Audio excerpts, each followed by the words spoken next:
का अलग अर्थ लगाते हैं, लेकिन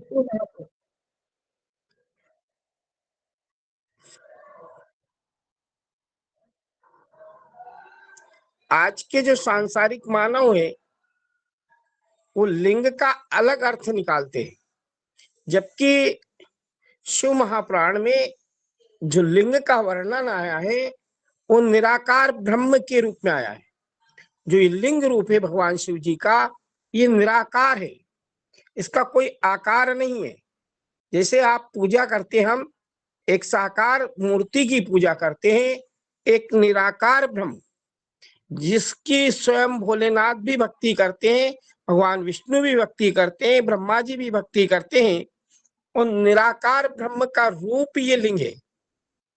शिव महापुराण में विशेष रूप से उल्लेख आया है इस बात का।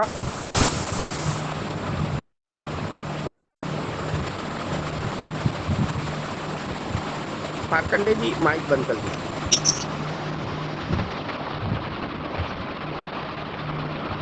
निराकार ब्रह्म के रूप में भगवान शिव जी को प्रदर्शित किया है। एक बार की बात है, स्वयं ब्रह्मा जी में और भगवान विष्णु में इस बात का विवाद हो गया। ब्रह्मा जी कहते थे कि मैं जगत की रचना करता हूं, मैं बड़ा हूं। भगवान विष्णु कहते थे कि मैं बड़ा हूं। दोनों के बीच में इस प्रकार से विवाद हुआ कि युद्ध की स्थिति निर्मित हो गई। युद्ध जैसी स्थिति निर्मित हो गई और आपस में अस्त्र शस्त्रों का परिचालन होने लगा। कोई भी युद्ध में कम नहीं पड़ता था। अपने को बड़ा बताने के लिए ब्रह्मा जी ने भी अपनी ताकत लगाई और भगवान विष्णु ने भी अपनी ताकत लगाई। ऐसा भयंकर युद्ध हुआ कि महाप्रलय जैसी स्थिति निर्मित होने को हुई। वहीं पर स्वयं भगवान भोलेनाथ उस महायुद्ध में, जहां पर एक तरफ भगवान विष्णु थे, एक तरफ ब्रह्मा जी थे, उनके बीच में ज्योति स्वरूप प्रकट हुए। ज्योति अग्नि के समान वो विशालकाय रूप में वहां भगवान शंकर प्रकट हुए। दोनों का विवाद शांत करने के लिए अब एक तरफ ब्रह्मा जी थे, एक तरफ भगवान विष्णु थे। दोनों विचार करने लगे कि ये स्थिति कैसे निर्मित हुई, ये क्या चीज है। तो उसको देखने के लिए ब्रह्मा जी ऊपर गए और भगवान विष्णु पाताल में गए। तो ना तो ब्रह्मा जी ऊपर तक पहुंच पाए और ना भगवान विष्णु पाताल तक उस ज्योति स्वरूप जो है ब्रह्म, ज्योति स्वरूप कहलाता है, प्रकाश स्वरूप कहलाते ब्रह्म, उस प्रकाश रूप का था नहीं ले पाए। आखिर कहाँ है और इसका मूल कहाँ है। हजारों वर्ष देवताओं के व्यतीत हो गए। ब्रह्मा जी को रास्ते में एक केतकी नाम का वृक्ष होता है, उसका फूल मिल गया, केतकी का फूल। उस फूल को लेके आए, ऊपर तक नहीं पहुंचे, छोर आखिरी नहीं देख पाए। उस फूल को लेके नीचे आए, भगवान विष्णु नीचे से धरती पे आए और उस धरती पे आके ब्रह्मा जी ने कहा कि जो ये ज्योति स्वरूप है, ये ज्योति जो प्रकट हो रही है, इसका मैं आखिरी छोर देख आया हूं और गवाह के रूप में ये केतकी का फूल लाया हूं ऊपर से उठा के। साक्षी के रूप में मैं ये केतकी का फूल लाया हूं। भगवान विष्णु ने सोचा कि देखा आए होंगे। वहीं भगवान शंकर साकार रूप में प्रकट हुए और उस केतकी के फूल ने जो झूठी गवाह दी थी, तभी से ये केतकी का फूल भगवान शंकर को नहीं चढ़ता है। कभी भी केतकी नाम के वृक्ष का फूल भोलेनाथ को नहीं चढ़ाया जाता है। और उस निराकार ब्रह्म का जो दर्शन किया ब्रह्मा जी ने और भगवान विष्णु ने, वहीं पर उनकी प्रार्थना की, विनती की, उनसे क्षमा याचना की कि हम ब्रह्म का था लेने चले थे, ब्रह्म को खोजने चले थे, ये ब्रह्म रूप है ये लिंग। और उसी दिन से इन भोलेनाथ की लिंग के रूप में पूजा होने लगी। लिंग के रूप में और साकार रूप में। ये जो लिंग होता है वो निराकार ब्रह्म होता है और जो मूर्ति होती है वो साकार रूप में होती है। इसलिए आप निराकार की पूजा करें या साकार की पूजा करें, दोनों बराबर फल देती है। लेकिन जो निराकार ब्रह्म है, जिस ब्रह्म की स्वयं भगवान विष्णु, स्वयं ब्रह्मा जी, स्वयं महादेव जी, त्रिलोकी के देवता जिस ब्रह्म की उपासना करते हैं, वो जो ब्रह्म है वो यही भोलेनाथ निराकार रूप में इस लिंग रूप में प्रतिष्ठित हुए। और जिस दिन ये शुभ सहयोग बना था, वो मार्गशीर्ष महीने में, अग्गन का महीना जो आता है, कहीं कहीं अग्गन बोलते हैं, मार्गशीर्ष बोलते हैं, उसमें जो आद्रा नाम का नक्षत्र आता है, उस दिन प्रकट हुआ था। इसीलिए मार्गशीर्ष महीने में जिस दिन भी आद्रा नक्षत्र आ जाए, उस दिन अगर कोई व्यक्ति श्री भोलेनाथ की लिंग रूप में, साकार रूप में या निराकार रूप में, लिंग जो है निराकार है, भगवान शिव जी की मूर्ति साकार है, तो निराकार रूप में या साकार रूप में कोई भी पूजा करता है तो वो विशेष फलदायी पूजा होती है। मार्गशीर्ष के महीने में जिस दिन भी आद्रा नक्षत्र आता है, उस दिन भगवान भोलेनाथ के लिंग के दर्शन, उनका पूजन, उनका अर्चन, उनको प्रणाम भी कर लेता है तो विशेष फल। जैसे श्रावण के सोमवार में सब करते पूजन, पर इस दिन का ज्ञान जो शिव महापुराण पढ़ते हैं, उन्हीं को लेके याद होता है कि मार्गशीर्ष के महीने में आद्रा नक्षत्र में जो भी शिव जी की पूजा करता है, अनेक प्रकार के पुण्य की उसको प्राप्ति होती है। ये सारे प्रसंग नंदीगण जी सनत कुमार जी को सुना रहे थे। कथाएं बहुत जगह चलती है। तो नंदीगण जो है, इस लिंग कहाँ से उत्पन्न हुआ, कैसे लिंग की पूजा शुरू हुई, कहाँ से लिंग की पूजा प्रारंभ की गई, ये सारे प्रसंग सनत कुमार जी उनको सुना रहे थे। इसके बाद में जो शिव जी का पूजन का विधान है, उस विधान को नंदीगण जी ने सनत कुमार जी को बताया कि भगवान भोलेनाथ का जो मंत्र होता है, उस मंत्र से कोई भी पूजा करता है तो उसे बड़े पुण्य की प्राप्ति होती है। जो मंत्र है उसको पंचाक्षर मंत्र कहते हैं, ओम नमः शिवाय। ये पंचाक्षर मंत्र कहलाता है। लेकिन यहाँ बहुत गड़बड़ी हो गई। यहीं आके सब लोगों ने गड़बड़ी कर दी। ये जो ओम नमः शिवाय है, ये पंचाक्षर मंत्र है, लेकिन जो ओम है वो प्रणव है। ओम इस मंत्र का संख्या नहीं है, अलग से लगाए हो, प्रणव है, ये विशेष प्रणव है। तो इसको सभी को लगाने का हमारे धर्म शास्त्रों ने अधिकार नहीं दिया है कि हर व्यक्ति ओम नमः शिवाय बोले। शिव महापुराण कहती है कि कभी भी सिर्फ एक ब्राह्मण और सन्यासी को छोड़ दिया जाए तो और कोई भी वर्ण ओम का उच्चारण या ओम लगा करके नमः शिवाय नहीं बोल सकता। अगर और दूसरे वर्ण के हैं तो उनको ओम नहीं लगाना है और न पहले नमः बोलना है, पहले शिवाय बोलना है, फिर नमः बोलना है, तब जाकर दूसरे वर्ण वालों को इस मंत्र का फल मिलता है। लेकिन आज के समय में क्या हो रहा है, ज्ञान के अभाव में सब ओम नमः शिवाय, ओम नमः शिवाय, ओम नमः शिवाय बोल रहे हैं। और महिलाओं के बारे में भी आया है कि महिलाओं को कभी भी ओम का उच्चारण नहीं करना और ओम नमः शिवाय नहीं बोलना, पहले शिवाय बोलना और फिर बाद में नमः बोलना। क्या बोलना, पहले शिवाय बोलना, फिर नमः महिलाओं को बाद में लगाना चाहिए। ये सारा बिल्कुल प्रमाणित शिव महापुराण में आया है। इसलिए अगर आप कभी भी पूजा करें और स्त्रियों को शिवलिंग का स्पर्श भी नहीं करना चाहिए। ये सारे प्रसंग जो है नंदीगण जी सनत कुमार जी को सुना रहे थे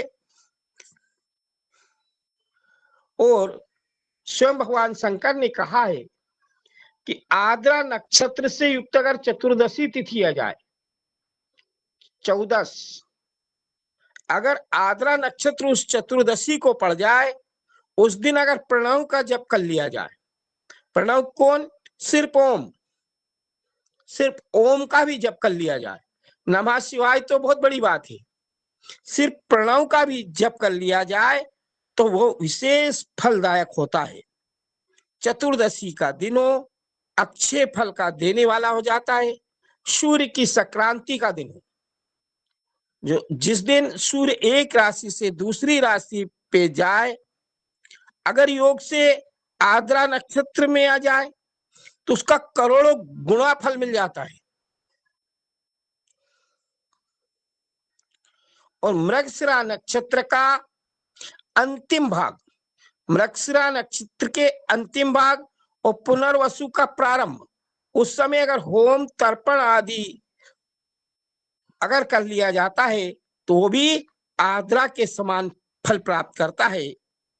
प्रातः मध्याह्न काल में ही शिव जी की पूजन करना चाहिए। चतुर्दशी तिथि प्रदोष व्यापनी हो, उसी में अगर पार्वती पति भगवान शिव जी की पूजा की जाती है तो करोड़ों गुना फल मिलता है। मूर्ति की अपेक्षा लिंग श्रेष्ठ है। मूर्ति पूजा करने की बजाय अगर व्यक्ति लिंग की पूजा करेगा तो उसे विशेष फल प्राप्त होगा। ये सारे प्रसंग नंदीगण जो है सनत कुमार जी को बता रहे थे। पंचाक्षर मंत्र से, अगर कोई मंत्र नहीं जान रहा है तो पंचाक्षर मंत्र से ही जो आपके पास 1600 के पूजन की सामग्री होती है, उससे अगर भगवान शिव जी की लिंग की पूजा कर ली जाती है तो उसका करोड़ों गुना फल प्राप्त होता है।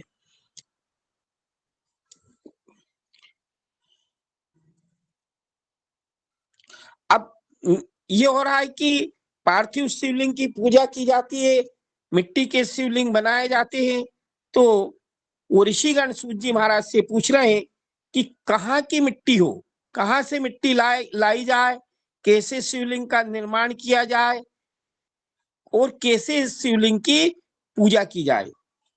तो सूत जी महाराज कह रहे हैं कि या तो कोई नदी का किनारा हो, या फिर पवित्र जगह की मिट्टी हो, या फिर बाबी हो, या कहीं देव स्थान की मिट्टी ला करके शिवलिंग बना करके उसकी पूजा की जाए तो तत्काल पूजा का फल प्राप्त होता है। और अचल प्रतिष्ठा करनी होती है तो अपन वो कर ही लेते, पत्थर आदि की मूर्ति ला करके अचल प्रतिष्ठा होके उस लिंग की भी पूजा हो जाती है। लेकिन कोई व्यक्ति पार्थिव पूजन करना चाहे तो वो नदी के किनारे की मिट्टी हो और या फिर बाबी की मिट्टी हो या कहीं की पवित्र स्थान की मिट्टी ला करके उसमें ओम नमः शिवाय के द्वारा उस लिंग को बना करके उसकी अगर पूजन करी जाए तो विशेष फलदायी वो पूजा होती है।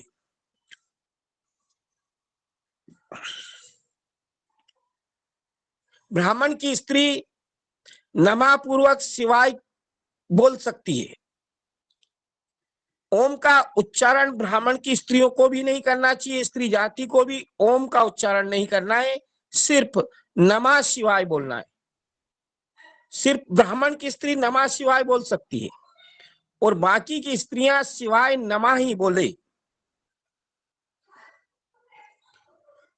विशेष बात आई है शिव महापुराण में,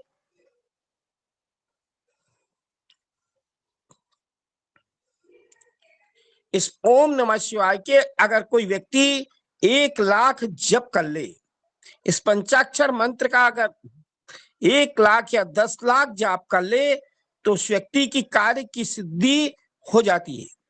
ब्राह्मणों को चाहिए कि प्रतिदिन प्रातः काल कम से कम 1008 बार गायत्री मंत्र का जाप करना चाहिए। शिव महापुराण कह रही कम से कम 10 माला 11 माला गायत्री का जाप करना चाहिए। ऐसा करने के बाद गायत्री क्रम से शिव जी का पद प्रदान करने वाली हो जाती है, शिव पद उस व्यक्ति को मिल जाता है। और भी अनेक मंत्र है, लेकिन ब्राह्मण के लिए गायत्री से बढ़ के कोई मंत्र नहीं होता है।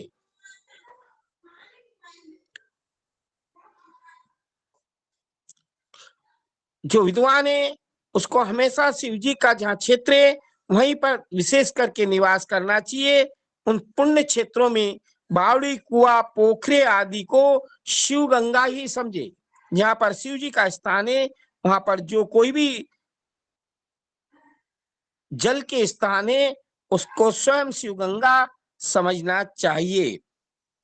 शिव जी के क्षेत्र में कोई 7, 5, 3 या 1 रात भी निवास कर ले, 7, 5, 3, 1 भी रात कोई निवास कर लेता है तो ऐसा करने से उसको भी शिव जी के पद की प्राप्ति हो जाती है, शिवलोक उस व्यक्ति को प्राप्त हो जाता है। अर्थात प्रातः, मध्याह्न और संध्यान इन तीनों में कालों में एक एक प्रकार के कार्य को करते हुए जो तीनों काल सदाशिव भगवान सांब सदाशिव का पूजन अर्चन करता है उसको भी शिव जी का पद प्राप्त हो जाता है। ये सारे प्रसंग नंदीगण जो है सनत कुमार जी को सुना रहे थे। अब ऋषियों ने फिर प्रश्न किया कि सूत जी महाराज, अब आप शीघ्र ही हमें सदाचार सुनाइए। सदाचार का अर्थ होता है उत्तम आचरण सुनाइए कि जिससे विद्वान पुरुष पुण्य लोकों पर विजय प्राप्त करता है और स्वर्ग प्रदान करने वाले धर्म में आचार तथा नरक का कष्ट देने वाले अधर्म में आचरणों का भी वर्णन कीजिए। अच्छी चीजें भी बताइए धर्म में और अधर्म में भी बताइए। सदाचार का पालन करने वाला विद्वान ब्राह्मण ही वास्तव में ब्राह्मण नाम धारण करने का अधिकारी होता है। जो केवल वेदोक्त आचार का पालन करने वाला वेद का अभ्यासी है उस ब्राह्मण को विप्र की संज्ञा दी गई है। जो वेदों का आचरण करता है, वेदों के ऊपर चलता है, उस ब्राह्मण को विप्र कहा है। ब्राह्मण के भी 3 प्रकार बताए, द्विज ब्राह्मण, द्विज, विप्र और पंडित। जो वेदों का अभ्यास करता है वो विप्र कहलाता है। इनमें एक एक गुण से युक्त होने पर उसे द्विज कहते हैं। स्वल्प मात्रा में ही आचार का जो पालन करता है, जिसने वेदाध्ययन भी बहुत कम किया है तथा जो राजा का सेवक है उसे क्षत्रिय ब्राह्मण कहते हैं। ब्राह्मण तो कहलाएगा पर वो नौकरी कर रहा है तो वो क्षत्रिय ब्राह्मण कहलाता है। और जो व्यापार करता है उसे वैश्य ब्राह्मण कहलाता है। और जो स्वयं ही खेत जोतता है, हल चलाता है, उसे शूद्र ब्राह्मण कहा गया है। जो दूसरों के दोष देखने वाला परद्रोही है, जो दूसरे से द्रोह करता है, ऐसे को चांडाल ब्राह्मण कहते हैं। इस तरह क्षत्रियों में भी जो पृथ्वी का पालन करता है वो राजा कहलाता है। और ऐसे के ऐसे वैश्यों की तीनों स्थितियां होती है।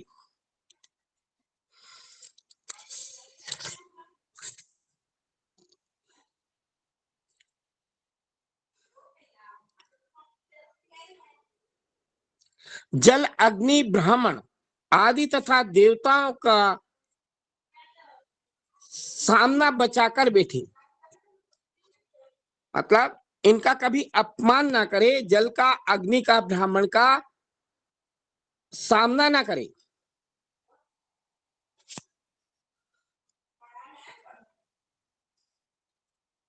आप अगर मल त्याग करने जाते हैं तो जलाशय में अपना शुद्धि नहीं करें, जलाशय से अलग बाहर निकल के ही शुद्धि करे, जल अलग लेकर ही शुद्धि करे। इसके बाद शुद्ध वस्त्र पहनकर और उन वस्त्रों को कभी भी नदियों में ना धोएं, अलग जल लेके धो। जिस नदियों में व्यक्ति स्नान करता है, तीर्थों में स्नान करता है, वहां पर उसी तीर्थ के जल में अपने वस्त्रों को नहीं धोना चाहिए, बाहर अलग जल लेकर के अपने वस्त्रों को धो करके निचोड़ना चाहिए। क्योंकि स्नान के बाद जो वस्त्र रहते हैं उनको जो निचोड़ा जाता है, उसी से पितृगण अपने जल ग्रहण करते हैं। इसलिए कभी भी किसी भी दिन जब भी योग लगे किसी भी पवित्र नदी में, तो उस पवित्र नदी में स्नान जरूर करें, लेकिन उस स्नान के बाद अपने वस्त्रों को नदी के बाहर अलग जल लेकर ही धोना चाहिए। अब सनत कुमार जी, नंदीगण सनत कुमार जी को 3 प्रकार के जो यज्ञ होते हैं, अग्नि यज्ञ, देव यज्ञ और ब्रह्म यज्ञ, उनका वर्णन बता रहे हैं कि इनको करने से क्या फल प्राप्त होता है, देव यज्ञ करने से क्या मिलता है, कैसे देव यज्ञ किया जाता है, ब्रह्म यज्ञ कैसे किया जाता है, अग्नि का यज्ञ कैसे किया जाता है। ये तीनों यज्ञ गृहस्थ वाले लोगों को प्रतिदिन जरूर करना चाहिए। गृहस्थ पुरुष अग्नि में सायं काल और प्रातः काल जो चावल आदि द्रव्य की आहुति देता है, उसी को अग्नि यज्ञ कहते हैं। और जो ब्रह्मचर्य आश्रम में रहते हैं, उन ब्रह्मचारियों के लिए समिधा का आधान ही अग्नि यज्ञ। जो आश्रम बना के ब्रह्मचारी रह रहे हैं, वो सिर्फ अग्नि में अगर लकड़ी भी डाल दे, वही उनका अग्नि यज्ञ हो जाएगा। सिर्फ समिधा डाल दे, देखा होगा ना, साधु महात्मा अपना धूना चला के रखते हैं, हमेशा अग्नि जला के रखते हैं, उनका अग्नि यज्ञ हो जाता है। और गृहस्थी जब तक अग्नि में आहुति नहीं देता है, तब तक उसका अग्नि यज्ञ नहीं होता है।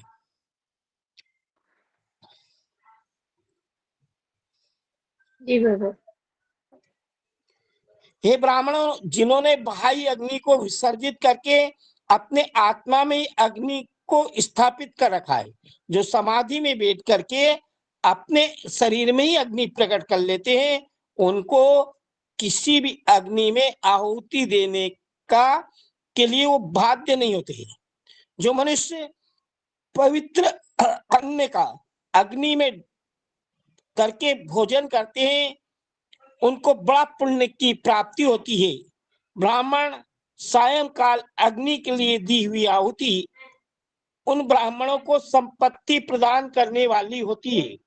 संध्या समय अगर कोई ब्राह्मण अग्नि में कोई भी हव्य पदार्थ डालता है, होम करता है, उसको बहुत बड़ा पुण्य प्राप्त होता है।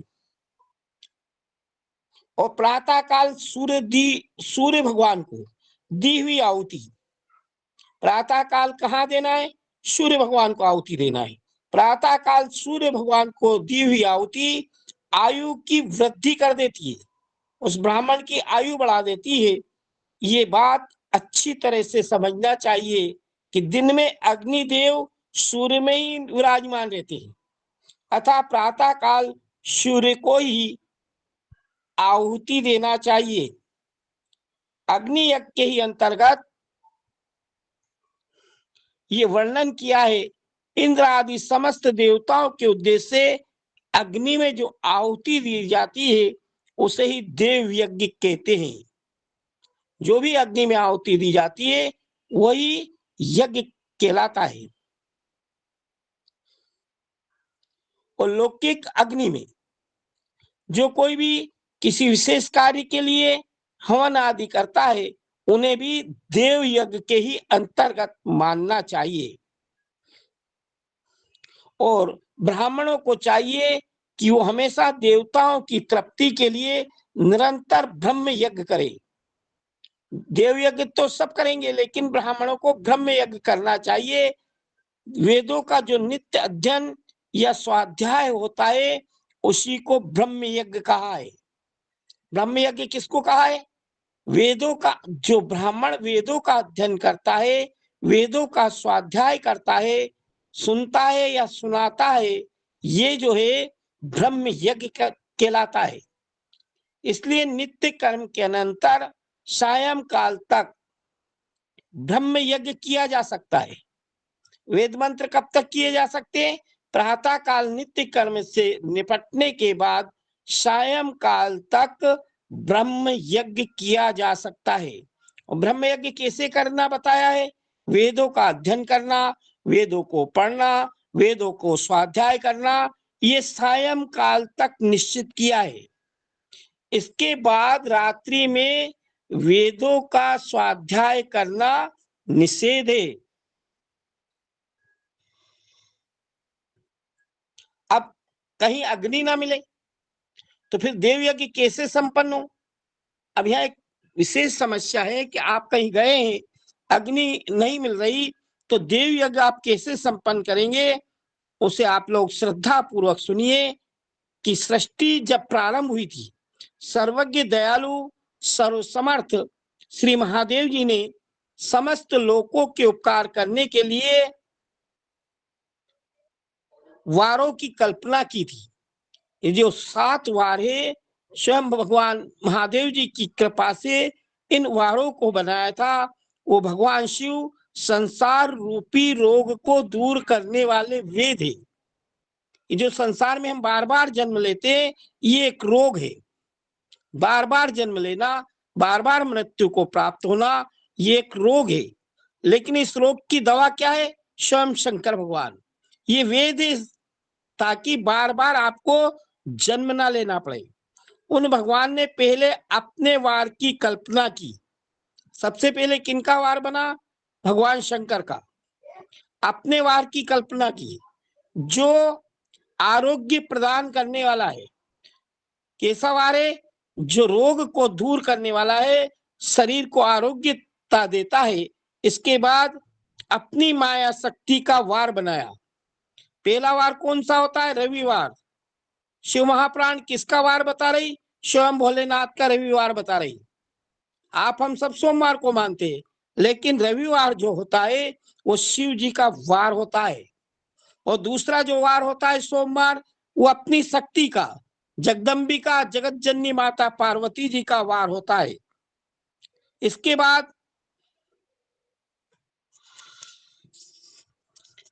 बाद जो तीसरे नंबर का वार होता है, जो जन्म काल में दुर्गतिग्रस्त बालक की रक्षा के लिए उन्होंने कुमार के वार की कल्पना की। तीसरे नंबर का जो मंगलवार होता है वो कार्तिकेय जी का वार होता है। किनका? स्वामी कार्तिकेय जी का। इसके बाद सर्वसमर्थ महादेव जी ने आलस्य और पाप की निवृत्ति समस्त लोगों का हित करने की इच्छा से, जो आलस को छुड़ा दे, पापों को दूर करा दे, संसार का जिसमें हित हो, इस इच्छा से लोक रक्षक भगवान विष्णु का वार बताया है। जो बुधवार का दिन होता है, जो आप हम सब गणेश जी का वार मानते हैं, वो बुधवार का वार भगवान विष्णु का वार होता है। इसके बाद सबके स्वामी भगवान शिव जी ने पुष्टि और रक्षा के लिए, हष्ट पुष्ट शरीर बनाने के लिए, रक्षा करने के लिए आयु करता, जो आयु को बढ़ाने वाले त्रिलोक के सृष्टा परमेष्टि ब्रह्मा का आयुष कारक वार बनाया है।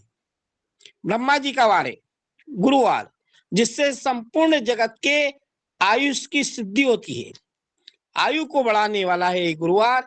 इसके बाद तीनों लोकों की वृद्धि करने के लिए, पुण्य पाप की रचना हो जाने पर उनके कर्म करने वाले लोगों को शुभ अशुभ फल देने वाले भगवान शिव ने इंद्र के वार का निर्माण किया। जो शुक्रवार होता है वो राजा इंद्र का वार शिव महापुराण में बताया है। और जो शनिवार होता है वो यमराज का वार बताया है। ये दोनों वार क्रम से भोग देने वाले और लोगों के मृत्यु के भय को दूर करने वाले हैं। इसके बाद सूर्य आदि 7 ग्रहों को, जो स्वयं अपने स्वरूपभूत तथा प्राणियों के लिए सुख दुख के सूचक है, भगवान शिव जी ने उपयुक्त 7 वारों के 7 वारों के अलग अलग स्वामी निश्चित किए हैं। देवता तो इनके ये हैं, लेकिन इन 7 वारों के स्वामी अलग अलग है। शिव जी के वार या दिन के स्वामी सूर्य भगवान है। जो रविवार होता है वो शिव जी का दिन होता है। शक्ति संबंधी वार के स्वामी चंद्रमा है, इसीलिए हम उसको चंद्रमा कहते हैं। कुमार संबंधी दिन के अधिपति मंगल है। जो कार्तिकेय जी का वार है मंगलवार, उसके अधिपति स्वयं मंगल देव है। और विष्णुवार, भगवान विष्णु के जो वार है उनके स्वामी बुध है, जिसको हम बुधवार बोलते हैं। और ब्रह्मा जी के वार के अधिपति स्वयं देव गुरु बृहस्पति जी। और राजा इंद्र के वार के स्वामी शुक्रदेव और यमराज के वार के स्वामी स्वयं शनि देव हैं। अपने अपने वार में की हुई उन देवताओं की पूजा उनको अपने अपने फल को देने वाली होती है। जिस वार में जिस देवता की पूजा करोगे तो उससे विशेष फल प्राप्त होगा। रविवार किसका वार? भोलेनाथ का। सोमवार जगदम्बिका जगत जननी माता पार्वती जी का। मंगलवार कार्तिकेय जी का। बुधवार भगवान विष्णु का। गुरुवार ब्रह्मा जी का। शुक्रवार राजा इंद्र का। और शनिवार यमराज का। इन वारों के देवता है। इन वारों में अगर आप इन देवताओं की पूजा करते हो तो विशेष फल देने वाली होती है। सूर्य भगवान आरोग्य देते हैं। अगर कोई रोगी है और वो रविवार के दिन भोलेनाथ की पूजा करता है तो उसको रोग उसका दूर हो जाता है। आरोग्य देने वाले हैं ये, आरोग्य के देवता है। चंद्रमा संपत्ति के दाता है। चंद्रमा जो होते हैं ये संपत्ति देने वाले हैं। और मंगल व्याधियों का निवारण करते हैं। जो परेशानियां हैं उन परेशानियों को, आदि व्याधियां जो है उनको दूर करने के लिए मंगलवार स्वामी कार्तिकेय जी की पूजा करना चाहिए। बुद्धि पुष्टि देती है बुधवार। बुद्ध जो है हष्ट पुष्ट शरीर बनाता है, निरोग शरीर देता है। बुधवार के दिन अगर भगवान विष्णु की पूजा की जाए तो व्यक्ति हष्ट पुष्ट होता है। और देव गुरु बृहस्पति आयु की वृद्धि कर देते हैं। कोई बीमार है, अगर वो अपना स्वास्थ्य ठीक चाहता है, आयु में वृद्धि चाहता है, तो देव गुरु बृहस्पति की उसको पूजा करनी चाहिए। शुक्र भोग देने वाले हैं। जो शुक्र ग्रह है वो जो है भोग देते हैं। राजा इंद्र का वार है शुक्रवार। राजा इंद्र तो भोग का ही आदि है। इंद्र लोक में भोगों की कमी नहीं है, इसीलिए ये इंद्र का भी वार है और शुक्र का भी वार है। शुक्र भी भोग विलास की चीजें देता है। और जो शनिवार है ये यमराज का वार है, शनि महाराज का वार है। ये मृत्यु का निवारण कर देते हैं, मृत्यु से बचा लेता है ये शनिवार। ये 7 वारों के क्रमशः फल बताए गए हैं जो उन वारों में देवताओं की प्रीति से प्राप्त होते हैं। अन्य देवताओं की भी पूजा का फल देने वाले स्वयं भगवान शिव जी हैं। भले किसी भी देवताओं की पूजा करो, सबका फल भगवान शिव जी देते हैं। और देवताओं की प्रसन्नता के लिए पूजा भी 5 प्रकार की पद्धति है पूजा करने की। कितनी पद्धति बताई शिव महापुराण में? पूजा की 5 पद्धतियां। उन देवताओं के मंत्रों का जप ये पहला प्रकार है। जिस वार के जो देवता बताए हैं उस वार में उन वारों के देवताओं का अगर नाम का जाप किया जाएगा तो ये पूजा का पहला प्रकार है। उनके लिए होम करना ये दूसरा प्रकार है, दान करना ये तीसरा प्रकार है, और तप करना ये चौथा प्रकार है। और किसी वेदी पर, प्रतिमा में, अग्नि में अथवा ब्राह्मण के शरीर में आराध्य देवताओं की भावना करके 16 से उनकी पूजा आराधना करना ये पांचवा प्रकार है। जैसे आपको भोग विलास चाहिए तो शुक्रवार के दिन राजा इंद्र की पूजा 16 से करोगे तो भोग की प्राप्ति हो जाएगी। आयु आयु बढ़ाना है तो गुरुवार को करें। सभी वारों में अलग अलग देवताओं की पूजा की जाती है। इनके पूजा के उत्तरोत्तर बड़ी श्रेष्ठ है। दोनों नेत्र, अगर किसी के नेत्र में कोई तकलीफ है, आंखों में कोई रोग है तथा मस्तक में कोई रोग है, और कुष्ठ रोग की शांति के लिए भगवान सूर्य की पूजा करनी चाहिए। कोई कोढ़ी हो जाता है या नेत्रों में पीड़ा होती है या सर में दर्द होता है तो सूर्य भगवान की पूजा करनी चाहिए और ब्राह्मणों को भोजन कराना चाहिए। इसके बाद एक दिन, एक मास, एक वर्ष अथवा 3 वर्ष तक लगातार अगर ऐसा साधन करे तो उसका कोढ़ तक भी दूर हो जाता है। यदि प्रबल प्रारब्ध का निर्माण हो जाए, रोग एवं जरा आदि रोगों का नाश भी ये सूर्य भगवान की पूजा दूर कर देती है। इष्ट देव के नाम मंत्रों का जप आदि साधन वार आदि के अनुसार ही फल देते हैं। अगर आप रविवार को सूर्य देव की पूजा कर रहे हैं तो अन्य देवताओं के लिए तथा ब्राह्मणों के लिए विशेष वस्तु उनको देना चाहिए, क्योंकि विशिष्ट वस्तु अगर ब्राह्मण को अर्पण की जाती है तो इससे विशिष्ट फल की प्राप्ति होती है और विशेष रूप से पापों की शांति हो जाती है। सोमवार को विद्वान पुरुष संपत्ति अगर कोई चाह रहा है, जिसको धन की इच्छा है, सोमवार को वो विद्वान पुरुष संपत्ति की प्राप्ति के लिए लक्ष्मी आदि देवियों की पूजा करे।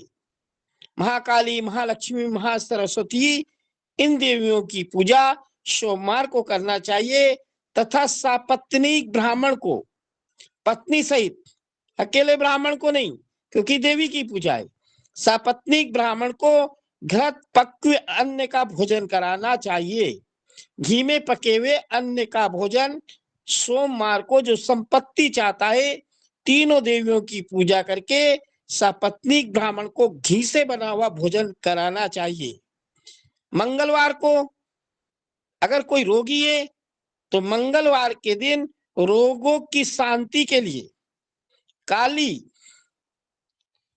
जो दुर्गा जी का, जिनका काली का रूप है, उनकी पूजा करे तथा उड़द, मूंग आदि से युक्त अन्य ब्राह्मण को भोजन कराना चाहिए, क्योंकि काली की पूजा हो रही तो उड़द का भोजन ब्राह्मण को कराना चाहिए। इमरती खिलाए मंगलवार को। अगर किसी को रोग की शांति चाहता है तो हर मंगलवार ब्राह्मणों को इमरती खिलाए। बुधवार को विद्वान पुरुष दधि युक्त अन्न से भगवान विष्णु का पूजन करे। बुधवार के दिन दही ले, उस दही से भगवान विष्णु का पूजन करे। ऐसा करने से सदा पुत्र, मित्र, कलत्र आदि की पुष्टि होती है। पुत्र भी प्रसन्न, मित्र भी प्रसन्न, परिवार भी सब अष्ट पुष्ट हो जाएंगे। बुधवार के दिन भगवान विष्णु की दूध से युक्त, दही से युक्त अन्न से उनको भोग लगाकर ब्राह्मण को दही युक्त भोजन कराता है तो सारा परिवार हष्ट पुष्ट हो जाता है। जो दीर्घायु होने की इच्छा करता है, लंबी उम्र चाहता है कोई व्यक्ति कि मुझे लंबी उम्र प्राप्त हो, दीर्घायु होने की इच्छा रखता है, वो गुरुवार को देवताओं की पुष्टि के लिए वस्त्र, यज्ञोपवीत तथा घृत मिश्रित खीर से भगवान का पूजन करे और भोगों तो उसको पुष्टि प्राप्त होती है।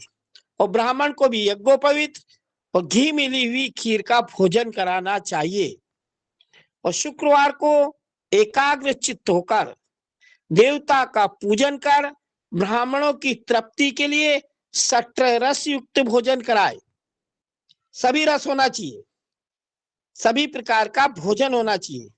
इसी प्रकार स्त्रियों की प्रसन्नता के लिए सुंदर वस्त्र आदि का विधान भी करे, कि शुक्रवार भोग का दिन है, इसलिए स्त्री आदियों को भी वस्त्र आदि दान करना चाहिए।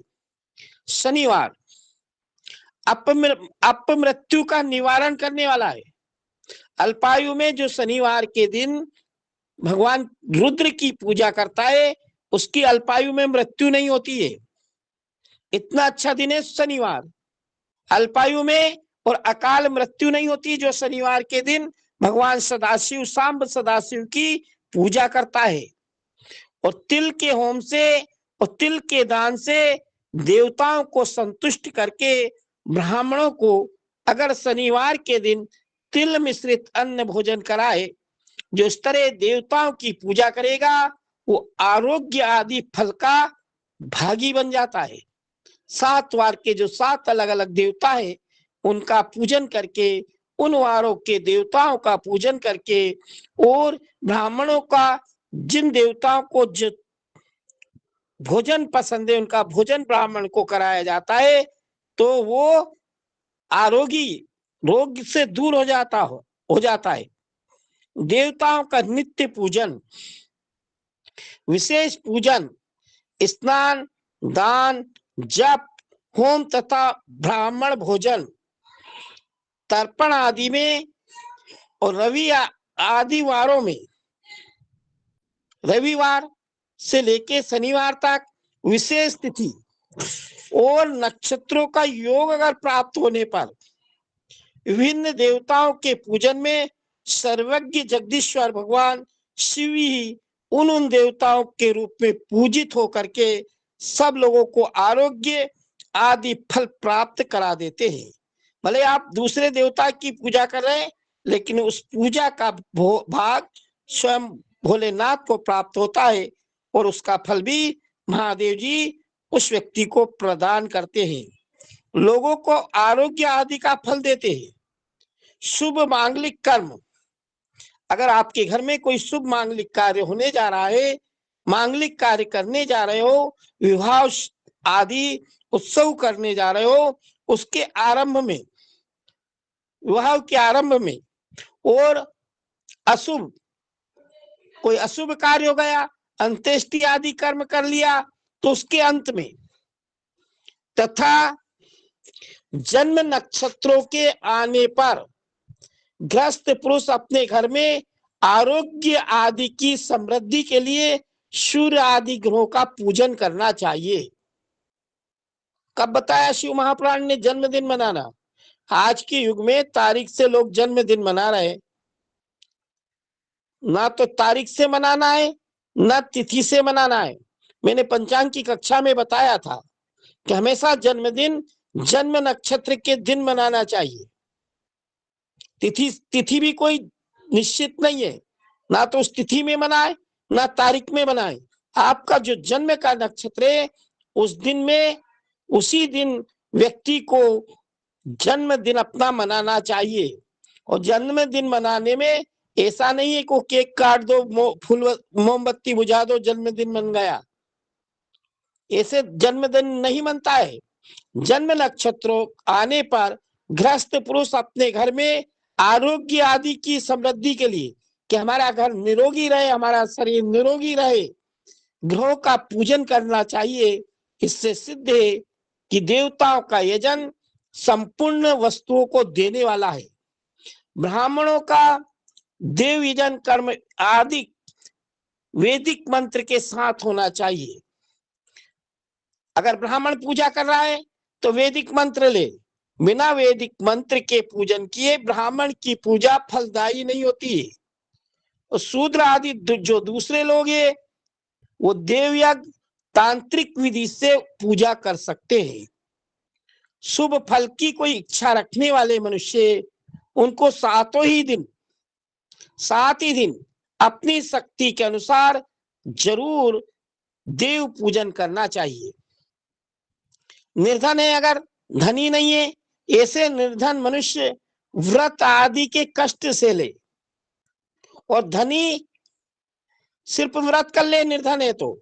अगर धनवान है तो धनी धन के द्वारा देवताओं की आराधना करे, वो बार बार श्रद्धा पूर्वक इस तरह के धर्म का जो अनुष्ठान करता है, और बार बार पुण्य लोकों में नाना प्रकार के फल भोगकर पुनः इस पृथ्वी पर जब जन्म ग्रहण करता है, तो धनवान पुरुष सदा भोग सिद्धि के लिए मार्ग में वृक्ष आदि लगाए, लोगों के लिए छाया की व्यवस्था करे जो धनवान लोग हैं, और जलाशय, कुआं, बावड़ी, पोखरे बनवाए।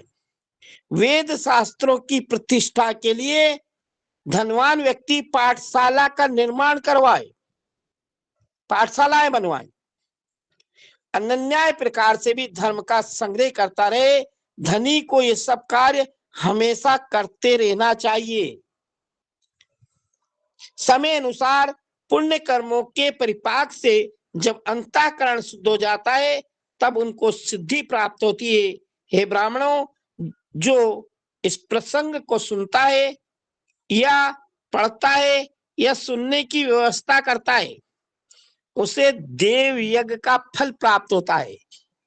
क्या फल मिलता है? ये सारा प्रसंग अगर कोई सुन लेता है, सुना देता है और सुनाने का प्रबंध कर देता है, जैसे हमारे वैदिक ब्राह्मण परिवार ने प्रबंध किया है इस प्रसंग को सुनाने का, तो इन सबको एक देव यज्ञ करने का फल प्राप्त हो जाएगा।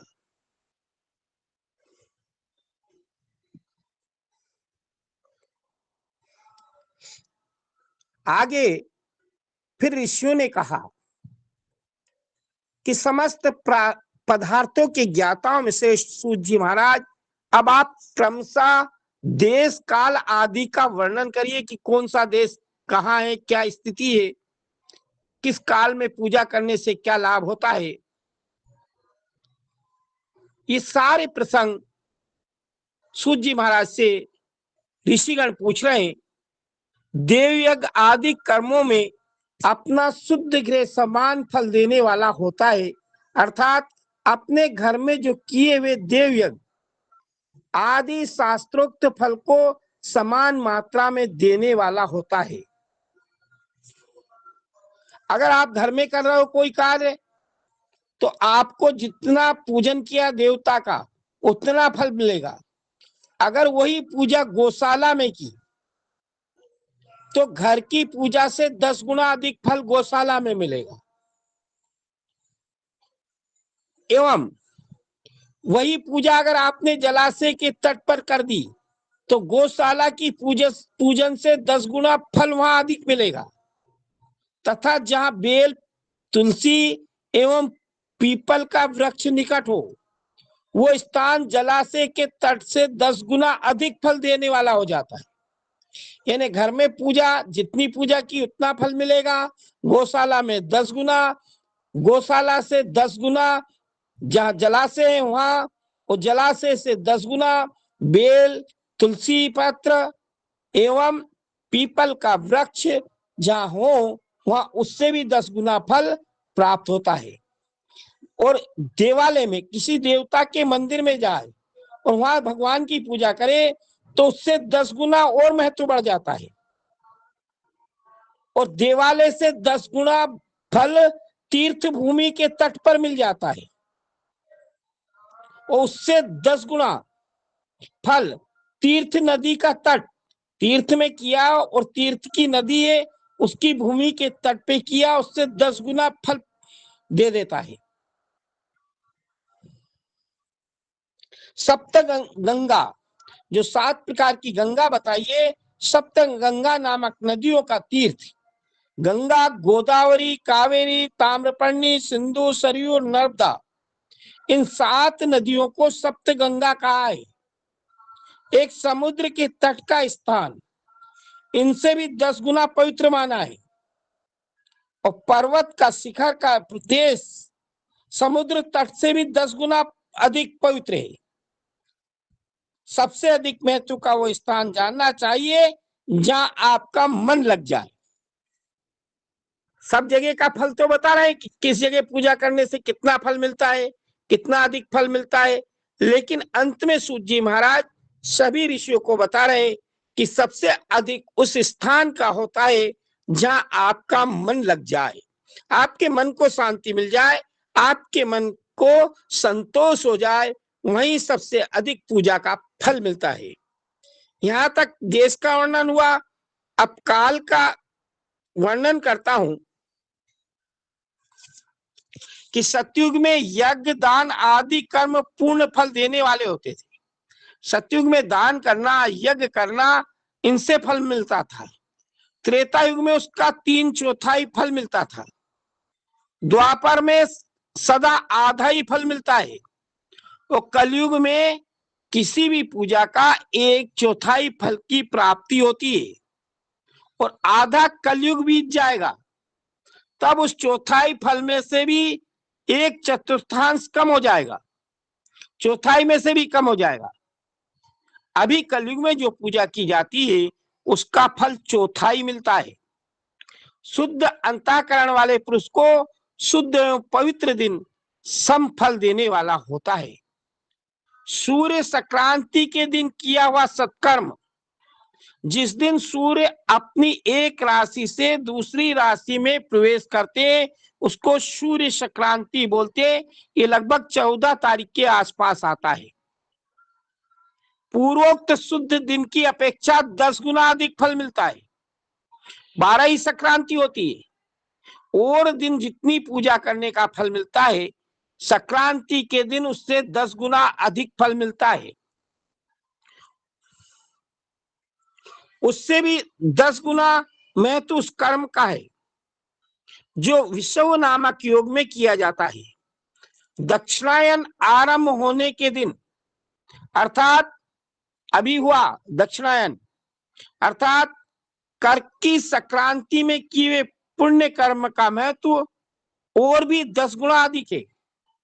अभी मिथुन में चल रहा है सूर्य, कर्क में चले जाएंगे। आज कितनी तारीख? 14 हो गई, शायद 14-15 हो गई, आज चले गए होंगे। कर्क की संक्रांति में अगर कोई पूजा करता है उसका 10 गुना अधिक फल मिलता है और कर्क की संक्रांति से 10 गुना अधिक फल मकर की संक्रांति में, उससे भी 10 गुना अधिक चंद्र ग्रहण में किए हुए पुण्य का फल मिलता है। उससे 10 गुना अधिक सूर्य ग्रहण का समय सबसे उत्तम है, उसमें किए हुए पुण्य कर्म का फल चंद्र ग्रहण से भी अधिक मात्रा में मिलता है।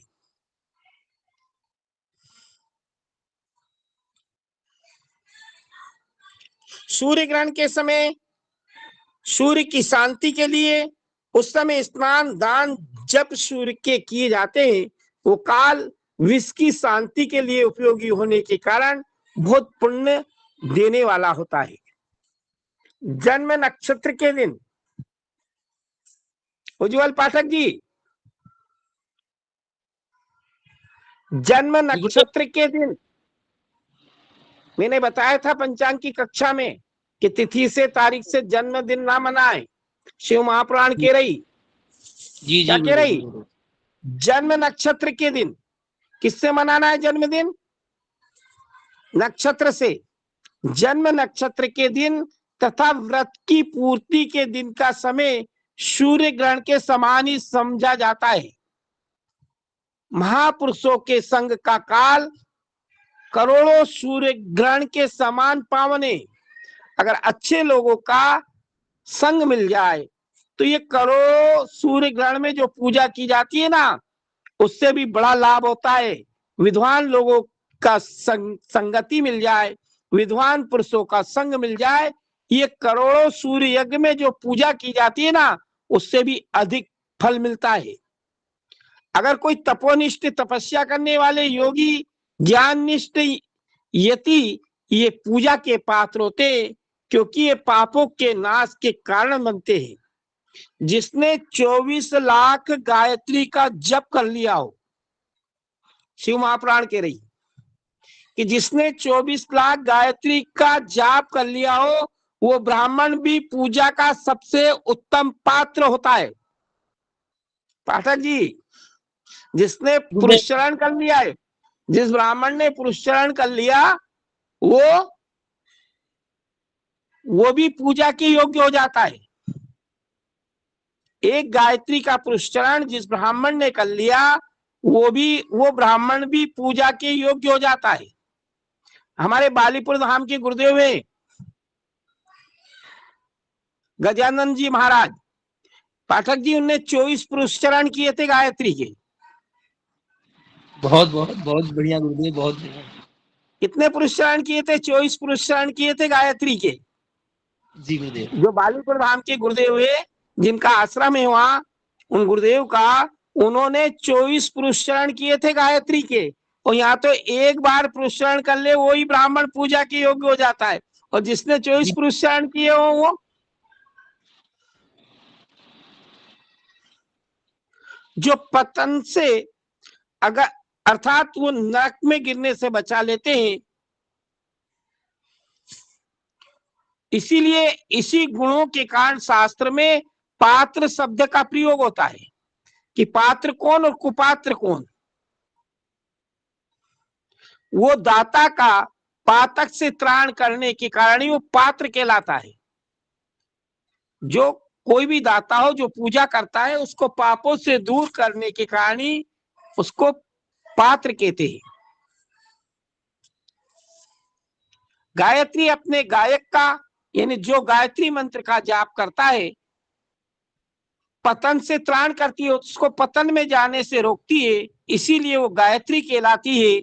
जैसे श्लोक में जो धनहीन है वो दूसरे को धन नहीं देता है, जो यहाँ धनवान है वही दूसरे को धन दे सकता है। अब जिसके पास कुछ है ही नहीं तो वो कहां से देगा? धनवान ही किसी दूसरे को धन दे सकता है। उसी तरह जो स्वयं शुद्ध और पवित्र आत्मा है वही दूसरे मनुष्यों को का त्राण या उद्धार कर सकता है। आशीर्वाद भी वही दे सकता है जिसके पास हो। वो दूसरे मनुष्यों का पाप वही दूर कर सकता है, उद्धार वही दूर कर सकता है जिस ब्राह्मण ने एक पुरुषचरण कर लिया हो।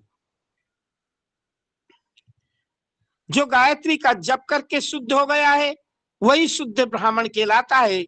इसलिए दान में, जप में, होम में और पूजा सभी कर्मों के लिए वही शुद्ध पात्र है। ऐसा ब्राह्मण ही दान तथा रक्षा करने की पात्रता रखता है। स्त्री हो या पुरुष हो, कोई भी हो, जो भी भूखा हो वही अन्नदान का पात्र है। अन्न किसको देना है? जो भूखा है। जिसको जिस वस्तु की इच्छा हो उसे वो वस्तु बिना मांगे ही दे दी जाए तो दाता को उस दान का पूरा पूरा फल प्राप्त हो जाता है।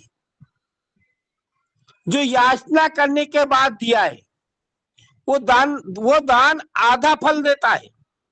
बिना मांगे जो दिया जाता है उसका पूरा लाभ होता है, पूरा फल मिलता है। और किसी ने मांग लिया, याचना कर ली, तो जो दान किया जाता है उसका आधा फल मिलता है।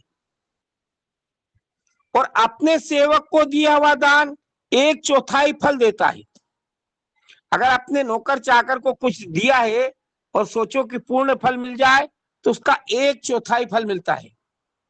जो जाति मात्र से ब्राह्मण है, सिर्फ ब्राह्मण वो जाति का है, दीनता पूर्ण वृत्ति से जीवन बिता रहा है, गरीबी है, सिर्फ जाति से वो ब्राह्मण है, भिखारी है, अपना जीवन व्यतीत कर रहा है, ऐसा ब्राह्मण, उसे दिए हुए धन का दान दाता को, ऐसे ब्राह्मण को अगर जो दान किया जाए तो जो दान करता है उस दाता को भूतल पर 10 वर्षों तक भोग प्रदान करने वाला होता है।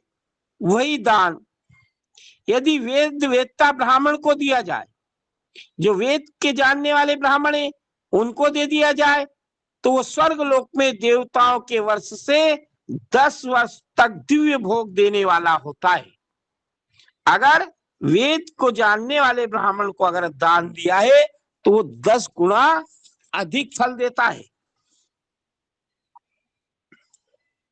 शील और उच्च वृत्ति से लाया हुआ गुरु दक्षिणा में प्राप्त हुआ अन्न धन शुद्ध द्रव्य कहलाता है। उसका दान दाता को पूर्ण फल देने वाला बताया गया है।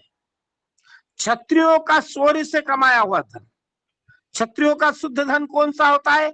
अपनी वीरता से कमाया हुआ। वेश्यों का व्यापार से आया हुआ धन और शूद्रों का सेवा वृत्ति से प्राप्त किया हुआ धन भी उत्तम धन कहलाता है।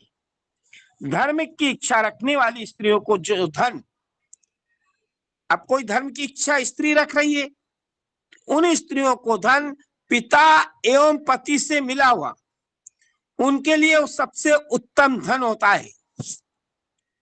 गो आदि 12 वस्तुओं को चैत्र आदि 12 महीनों में क्रम से दान करना चाहिए। किस किस महीने में किसका दान करना है? चैत्र से प्रारंभ करना है। चैत्र में गो का दान, बैसाख में भूमि का, ज्येष्ठ में तिल का, आषाढ़ में स्वर्ण का, श्रावण में घी का, आश्विन में वस्त्र का, कार्तिक में धान्य का,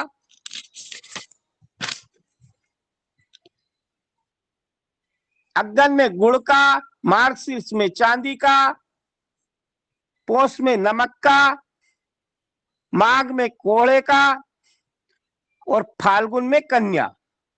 ये 12 वस्तुएं, इनमें गोदान से कायिक वाचिक मानसिक पापों का निवारण 3 प्रकार से पाप होते हैं। मन से, वचन से, कर्म से। कोई अपने मन बैठा बैठा मन में ही सोचता रहता है कि इनका ये बुरा हो जाए, इनका ये बुरा हो जाए, तो ये मानसिक पाप कहलाता है, मनसा पाप कहलाता है। और कोई अपने वचनों से करा देता है, किसी को सुपारी दे दी, इतने पैसे दे दूंगा, इनका ये बुरा कर दो, तो वचन का पाप लगा कि नहीं? वचन तो उसी के लग रहा है। और कोई स्वयं कर लेता है। तीनों प्रकार के पापों को दूर करने वाला गोदान होता है। और भूमि का दान इलोक और परलोक में प्रतिष्ठा की प्राप्ति कराने वाला होता है। अगर कोई भूमि का दान करता है, इस लोक में और परलोक में, दोनों लोकों में आनंद देने वाला होता है। तिल का दान बलवर्धक और मृत्यु का निवारक होता है। अगर कोई ज्यादा बीमार है और कमजोर है तो उसको तिल का दान करना चाहिए, मृत्यु को दूर करने वाला होता है। स्वर्ण का दान जठराग्नि को बढ़ाने वाला, भूख नहीं लगती है ना, उसको सोने का दान करना चाहिए। घी का दान पुष्टि करने वाला, घी का दान से पुष्टि होती है। और वस्त्र का दान आयु की वृद्धि करने वाला है। अगर किसी को आयु बढ़ाना है तो वस्त्रों का दान करे। धान्य का दान यानी अन्न का दान धन की समृद्धि बढ़ाता है। गुड़ का दान मधुर भोजन की प्राप्ति कराने वाला होता है। और चांदी के दान से मनुष्य के बल में शक्ति प्राप्त होती है। नमक का दान सबसे बड़ा दान है, नमक का दान। नमक का दान सटरस भोजन की प्राप्ति कराता है। और सब प्रकार का दान समस्त समृद्धि के सिद्धि को देने वाला होता है। ज्ञानी पुरुष कुष्मांड के दान को पुष्टिदायक मानते हैं। कुष्मांड जानते हैं ना आप लोग, बलि चढ़ाते हैं जिसकी, ये पुष्टि देता है। कन्या का दान आजीवन भोग देने वाला होता है। हे ब्राह्मणों, वो लोक और परलोक में भी संपूर्ण भोगों की प्राप्ति कराने वाला है। विद्वान पुरुषों को चाहिए कि जिन वस्तुओं से श्रवण आदि इंद्रियों की तृप्ति होती है, जिससे किसी को तृप्ति मिल जाए, इंद्रियों को तृप्ति मिले, उनका सदा दान करना चाहिए। श्रोत्र आदि 10 इंद्रियों के जो शब्द आदि 10 विषय, उनका दान किया जाए तो वे भोगों की प्राप्ति कराते हैं और इंद्रियां देवताओं को संतुष्ट करते हैं। वेद और शास्त्र को गुरु मुख से ग्रहण करके गुरु के उपदेश से अथवा स्वयं ही अगर बोध प्राप्त करने के पश्चात जो बुद्धि निश्चय कर ले, बुद्धि निश्चय कर ले, उसी का अगर दान कर दिया जाए तो उच्च कोटि की आस्तिकता कहलाती है। भाई बंधु तथा राजा के भय से, भाई के डर से, परिवार के डर से, राजा के भय से आस्तिकता, बुद्धि और श्रद्धा वो कनिष्ठ श्रेणी की आस्तिकता है जो सर्वथा दरिद्र है। इसलिए जिसके पास सभी वस्तुओं का अभाव है वो वाणी अथवा कर्म द्वारा यजन करे।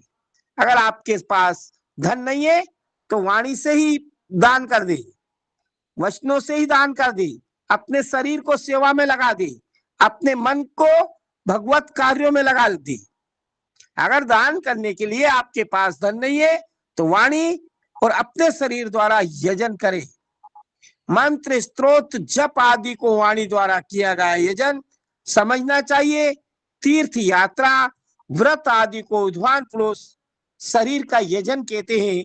जिस किसी भी उपाय से, जो भी उपाय बन जाए, थोड़ा हो या बहुत, देव तर्पण बुद्धि से जो भी कुछ दिया जाए अथवा किया जाए वो दान सत्कर्म भोगों की प्राप्ति कराने वाला होता है। तपस्या और दान, ये दो कर्म मनुष्य को सदा करने चाहिए तथा ऐसे घर का दान करना चाहिए जो अपने वर्ण, चमक दमक, साफ सफाई, गुण सुख सुविधा से सुशोभित हो। बुद्धिमान पुरुष देवताओं की तृप्ति के लिए जो कुछ भी देते हैं, अतिशय मात्रा में सब प्रकार के भोग प्रदान करने वाला होता है। उस दान से विद्वान पुरुष इलोक और परलोक में उत्तम जन्म और सदा सुलभ होने वाला भोग पाता है। ईश्वर के प्रति बुद्धि से यज्ञ दान आदि कर्म करके मनुष्य मोक्ष के फल का भागी हो जाता है। बोले श्री शंकर भगवान की जय। अब आगे का प्रसंग, भगवान की पूजा का विधान, भगवान की पूजा कैसे की जाती है, भगवान का अभिषेक कैसे किया जाता है, कौन से महीने में, किस तिथि को, किस पक्ष में, कब, किस देवता की पूजन करना चाहिए, ये सारा प्रसंग शिव महापुराण की कथा में आपको कल सुनने को प्राप्त होगा। बोले श्री शंकर भगवान की जय। समय हो गया, कोई का प्रश्न हो तो कर ले। गुरुदेव एक छोटा भजन कर दे गुरुदेव, छोटी सी भजन है। बिल्कुल कर दीजिए।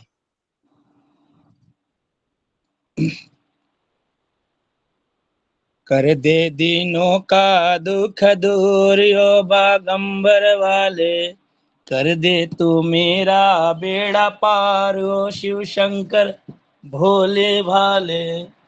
कोई चढ़ावे शिव जी जल की यो धारा, कोई चढ़ावे शिव जी जल की यो धारा, कोई चढ़ावे कच्चा दूध यो बागंबर वाले, कर दे दीनों का दुख दूर हो शिव शंकर भोले भाले।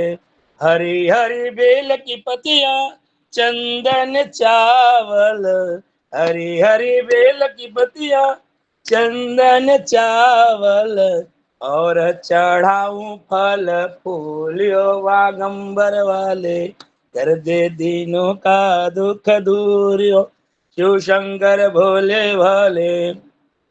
आंख धतूरा शिव जी भोग लगते हैं, आंख धतूरा शिव जी भोग लगते हैं, भंगिया पियो भरपूर यो बागंबर वाले, कर दे दीनों का दुख दूर यो शिव शंकर भोले वाले। नंदी रे गण असवारियो शिव जी, नंदी रे गण असवारियो शिव जी, हाथ लियो है त्रिशूलियो बागंबर वाले, कर दे दीनों का दुख दूर हो शिव शंकर भोले भाले, गोरे गोरे अंग पर भस्मी रमावे, गोरे गोरे अंग पर भस्मी रमावे भोले, गले सर्पों का हार हो, शिव शंकर भोले वाले, कर दे दीनों का दुख दूर हो, शिव शंकर भोले वाले। अरे अर्जी हमारी भोला, अरे अर्जी हमारी भोला, मर्जी तुम्हारी, अर्जी हमारी भोला, मर्जी तुम्हारी, अर्जी करो मंजूर ओ बागंबर वाले, कर दे दीनों का दुख दूर हो, शिव शंकर भोले वाले। प्रेम से बोले बाबा भूतनाथ की जय।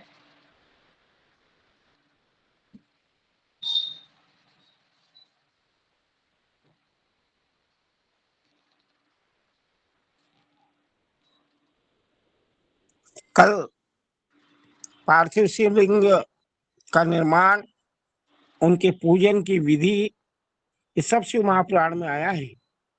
कल के प्रसंग में वो सब सुनाया जाएगा। और देखिए, शिव महापुराण में 24,000 श्लोक है। अब उन 24,000 श्लोकों का कोई मुखाग्र याद नहीं हो पाते हैं। कथाएं होती है ना, वो याद रह जाती है, पर ये जो बाकी की चीजें होती है ना, वो याद नहीं रह पाती है। तो उसके लिए क्या है कि पुस्तक में से ही देख के पढ़ के ही बताना पड़ता है। जैसे श्रीमद् भागवत में कथाएं अधिक है, तो कथाएं सब याद रह जाती है, और इसमें विधियां अधिक है। संपूर्ण चीजों की विधियां जो है, उनको याद रखना थोड़ा सा असंभव कार्य है। और मैं जिस शिव महापुराण से कथा करता हूँ, वो शिव महापुराण मेरे पास नहीं है। वो कोई ब्राह्मण देवता लेके गए हमारे घर से, आज तक वापस लौटा ही नहीं। हम ही भूल गए कि कौन लेके गया था।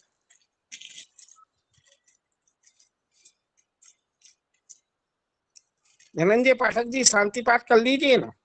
जी गुरुदेव कर देते तो शांति बात गुरुदेव। हरे ओम देव शांतिरंतरिक्षं शांति पृथ्वी शांतिरापः शांतिरौषधयः शांति वनस्पतयः शांति विश्वे देवाः शांति सर्व विश्वे देवाः शांति सर्वगुण शांति शांतिरेव शांति श्यामा शांतिरेधि यतो यतः समिहसे ततो नो अभयं गुरु सन्नः गुरु प्रजा भयो भयन्नः पशुभ्यः सुशान्तिर् भवतु। अवहरं न जानामि त्वमर्चनं पूजाय न जानामि क्षम्यतां परमेश्वरः। मंत्रहीनं क्रियाहीनं भक्तिहीनं सुरेश्वर यत् पूजनं मया देव परिपूर्णः तदोऽस्तु मे। आज कथा समाप्त हुई, सुनियो वीर हनुमान, निज आसन पर जाए के सदा करहूं कल्याण। जो जन जहां से आए हो कथा सुनो चितलाए, सिया राम पद उर धरी जाहूं सकल हर्षाए। बोलिए श्री रामचंद्र की जय, बोलिए श्री हनुमंत महाराज की जय, बोलिए बाबा भूतनाथ की जय, कालों के काल की जय।